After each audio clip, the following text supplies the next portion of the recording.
So you open your cold call, you get permission to proceed, and what most sellers do at this point is they've done all this amazing work and they throw it in the trash by delivering a value proposition or a pitch that is littered with buzzwords and sounds like a 60-second Billy Mays infomercial. And so what we are covering instead is the problem proposition. Number one, why most value propositions and pitches suck. Number two, what is the problem proposition and how do you deliver it? And then number three, we're going to give multiple examples from our own time selling products, but also we will give multiple examples for other people building their own problem propositions so you can build one on your own. So most salespeople have been trained to think that the key to being a great seller is to have a really strong pitch or a really compelling value proposition, which might sound something like Ping is an all-in-one platform to help you automate your attorney time tracking, or Pave is a single source of truth for all of your compensation data and strategy. The problem with traditional value propositions and pitches is,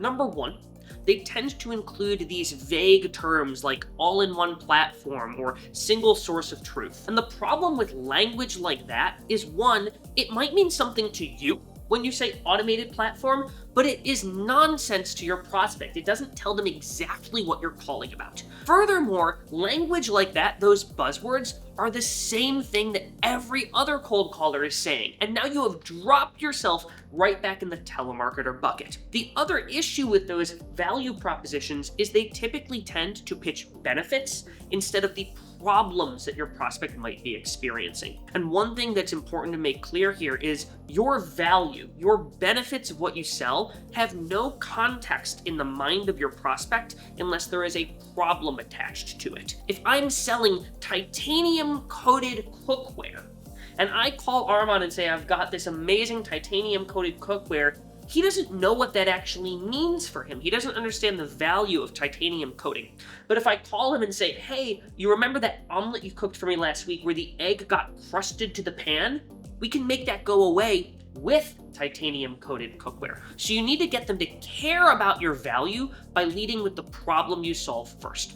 So if you're still not sold, let's actually give some examples of some products that maybe you've bought in your life, and we will share the value proposition and then the corresponding problem proposition that I think is a bit more compelling. So the first one, easy dog food delivery service. Never carry kibble to your car again. Speedy home cleaning. Let us deal with the scum behind your toilet. Home laundry service. Are you gonna lose another sock this week? Ergonomic insoles. If you're tired of taping heel blisters. Nose tape for clearer breathing. Who likes breathing through one nostril? Eucalyptus cooling blankets. Are you waking up at 3 a.m. sweaty, my friend? So you can see the problem proposition is far more compelling than your typical value proposition. And frankly, the data backs this also. When we looked at those 300 million cold calls with Gong, we saw that value-based language and buzzwords were the least effective. Social proof was a bit better, but problem language is far above the other ways that you could pitch what you do. And so to give you an example, Nick and I actually used to sell vending machines together. We started a protein vending machine company where we would dispense these massive 2-pound tub protein bottles of whey protein, and we would sell them inside of gyms. But the problem is we had to get a custom built vending machine because most vending machines are built to vend small cans of Coke and Pepsi versus we were trying to vend these 2-pound tubs. And so it was a great idea. As you can see in the picture, it was a sick looking machine with two jacked looking co-founders, and it would have gone great. We never would have started this podcast if that machine could ever vend a goddamn tub of protein. And so every single day we would wake up and we would get a call from the angry gym owner named Olga, and she would say, "Your machine is shit." And we would walk into the store and we would see a variety of different mistakes or vending issues associated with our machine. One day, a vending mechanism literally collapsed on top of a tub, and we opened up the door and the entire inside of the machine was caked in powder. Another day, a woman went up and she wanted to order a bottle of Opti Women, which is a multivitamin geared toward women, and instead it juice associated with our machine. One day, a vending mechanism literally collapsed on top of a tub, and we opened up the door and the entire inside of the machine was caked in powder. Another day, a woman went up and she wanted to order a bottle of Opti Women, which is a multivitamin geared toward women, and instead it vended her a bottle of Opti Men, a multivitamin geared toward men. I thought it was sort of funny. And so eventually, this got to the point where we wanted to expand, but there's no way we could have possibly expanded because this machine could not vend big tubs. And so one day, I get a cold call from this competing vending machine manufacturer, and I gave him a really friendly greeting. I said, "Oh, you want to sell me another piece of shit?" And the guy laughs. His name is Brian. And he goes, "Look, man," he's like, "the reason that I'm reaching out is I know you guys have Vendico machines. And typically when I'm talking to Vendico customers, they're sick of the jammed products, the glitchy touch screens, and the support calls because frankly, their machines aren't made to vend bigger products, and you guys are vending tubs of protein." And so we literally redesigned every single problematic vending system inside of our machines, from the gears to the way you dispense the big products, so you can actually vend something that's bigger than a can of Coke. And so, look, my guess is the last thing you want to do is look at another machine, but would you at least take a look so you know what's out there? And I was like, holy shit, this guy practically had access to our support logs. And so what did I do? I took him through the logs. I was like, all right, we had a 2-pound tub of protein jam on the thing like this. How would you fix that? He had an answer for this. I was like, okay, we had a product that was supposed to vend Opti women, but instead it vended Opti men. How do you deal with that when we've had to consolidate multiple shelves? He had an answer for it. But the thing is, I knew almost nothing about what Brian's machine looked like, what it was, his company, who he was. The reason that I trusted him is he spent 80% of his time demonstrating that he understood the problem that we had, and he saw other customers like us who had the exact same machine with that problem. And so I took the meeting. And that's the key takeaway from the story, is if you spend 80% of your time talking about the problem, it creates this sit-up moment with your prospects where they're like, this guy literally sees the spreadsheets, he sees the jammed products, he sees the pain of my day, he's in my business. He's not just a random telemarketer trying to shill a product. And for that reason, once you spend 80% of your time establishing the problem, you really only need 1 or 2 sentences to explain how you solve the problem. Right. And that is what the problem proposition is. So Brian earned your attention, Armand, because he led with what we call a problem proposition. He talked about the issues you were facing, which got your attention and earned him the right to get more time with you. And if we actually zoom into what Brian said, there's 3 key pieces that go into an effective problem proposition. The first, the most important, is that triggering problem. The frustrations, the worries, the ridiculous things that your prospect is having to deal with that your product makes go away. Then you follow that with a very brief 1-sentence solution description, just to give some credibility to hey, there's something behind this. I can make that problem go away. And then it ends with a super light, hey, do you want to learn more or not? You're not jumping into, hey, do you want to meet next Friday? You're certainly not saying, hey, do you want to sign a contract on a cold call? You're just validating, are you even open to hearing more from me? So let's actually talk about how to build a problem proposition of your own. The biggest issue that I see with most sellers and their problem props is they don't get specific enough, and they'll say things like, we save you a lot of time, or we'll help you save or make money. The problem with that is pretty much anything in the world will help you save time or make/save money, and that's just not specific enough to get your prospects' attention because, frankly, they've been desensitized by those Geico commercials that they see every time they watch a football game saying, we're going to save you money on your car insurance. You've got to get more specific to earn their attention. And so in order to build a triggering problem, you can layer in a number of descriptors to make it just a little bit sharper. So let's actually look at an example from when I sold billing software to law firms. A base problem would be, most CFOs tell us that billing takes a lot of time, probably not compelling enough to earn a meeting. I need to start to layer in more to make it sharper. So if I add in the persona, CFOs of insurance defense law firms, the type of law firm I'm calling, gets a little bit better.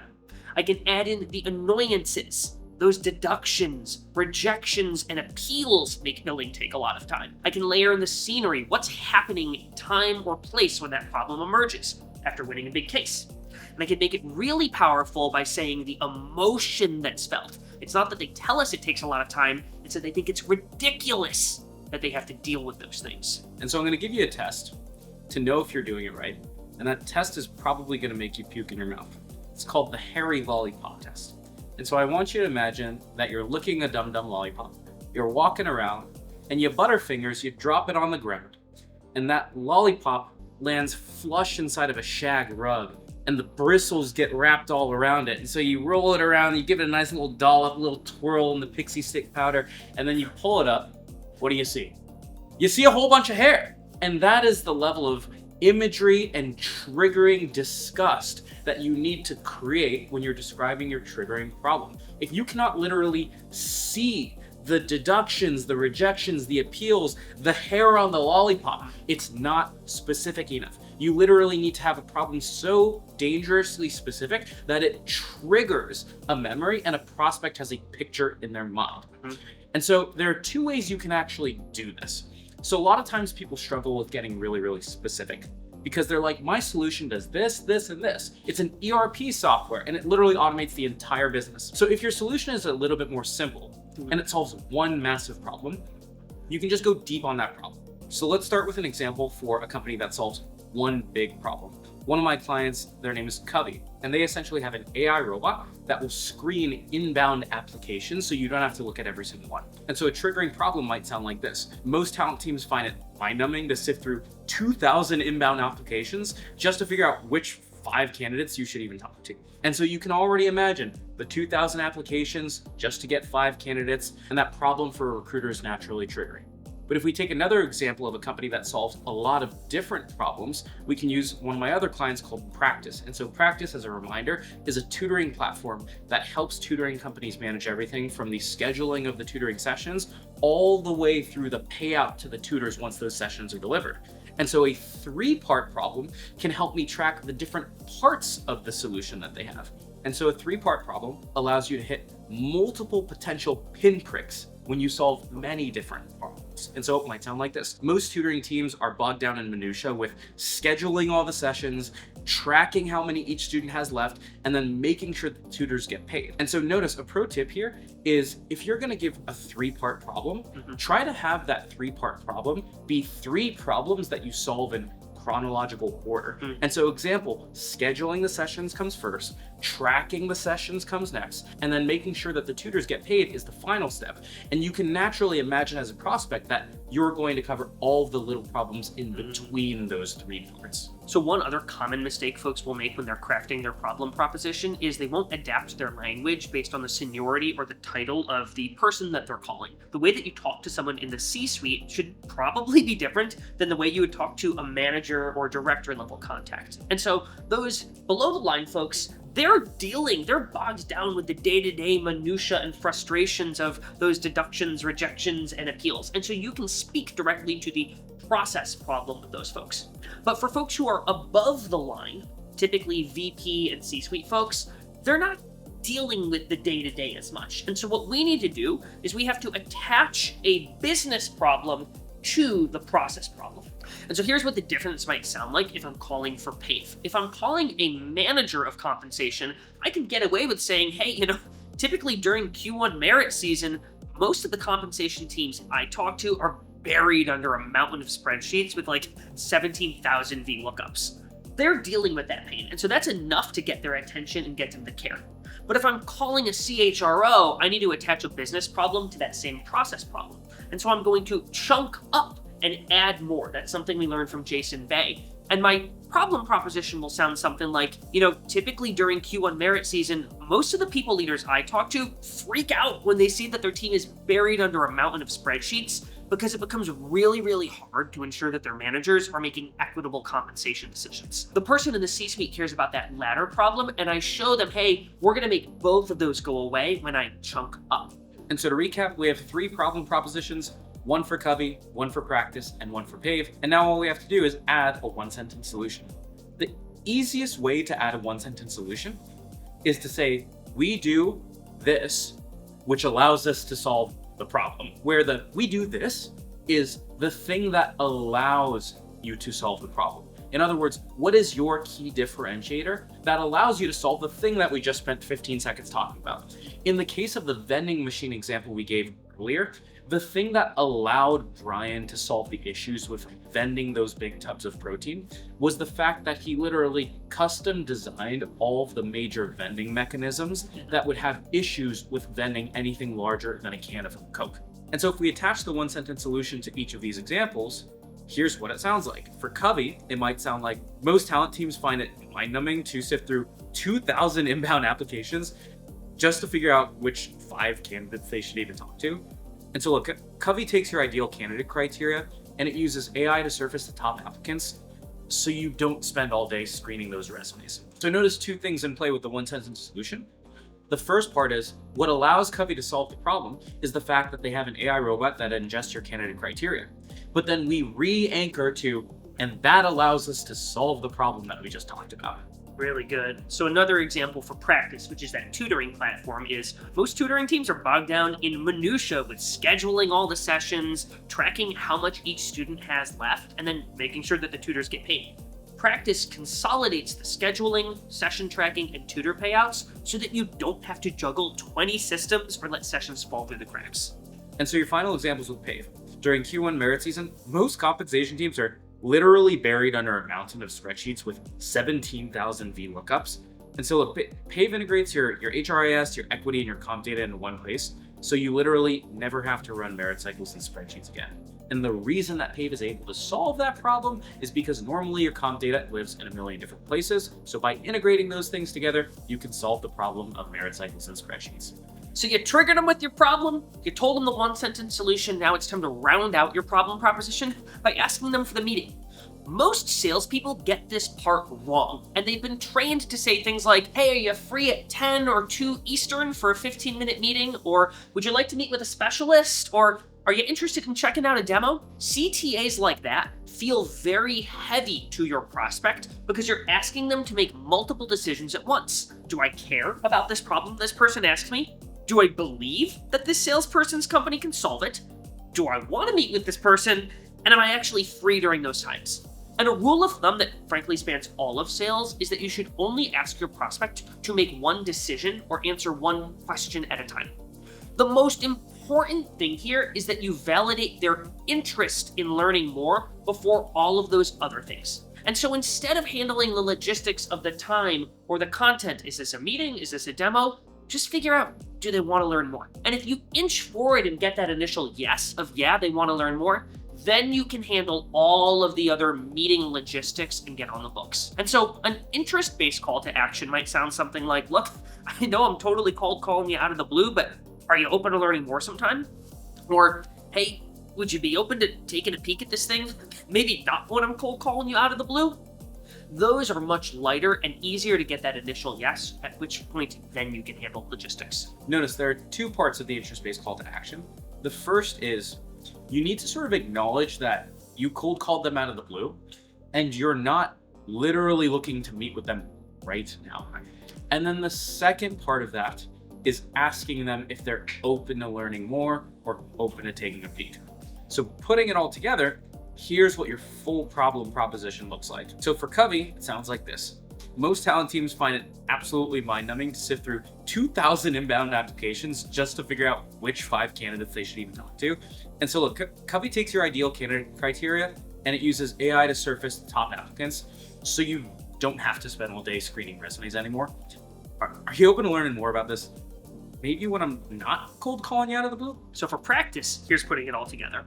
Most of the time when I talk to tutoring teams, they're pretty bogged down in the minutia of scheduling all the sessions, tracking how many each student has left, and then making sure that the tutors actually get paid. And so practice consolidates the scheduling, session tracking, and tutor payouts so that you don't have to juggle 20 systems or let sessions fall through the cracks. Look, I know this was out of the blue, but did any of that even sound moderately interesting? And then lastly, your example for PAVE is, look, during Q1 merit season, most compensation teams are literally buried under a mountain of spreadsheets with 17,000 VLOOKUPs. And so PAVE integrates your HRIS, your equity, and your comp data in one place. So you don't have to run merit cycles and spreadsheets anymore. I know I totally cold called you out of the blue, but would you be open to taking a look sometime just so you know what's out there? So folks, you have your 3 examples. The 3 steps to a great problem proposition is you need to describe a triggering problem with hairy lollipop specificity. And then from there, you almost brush over the solution like it's an afterthought. In other words, we do X to solve the problem. And then you end in a low friction, interest-based call to action that sounds like open to learning more.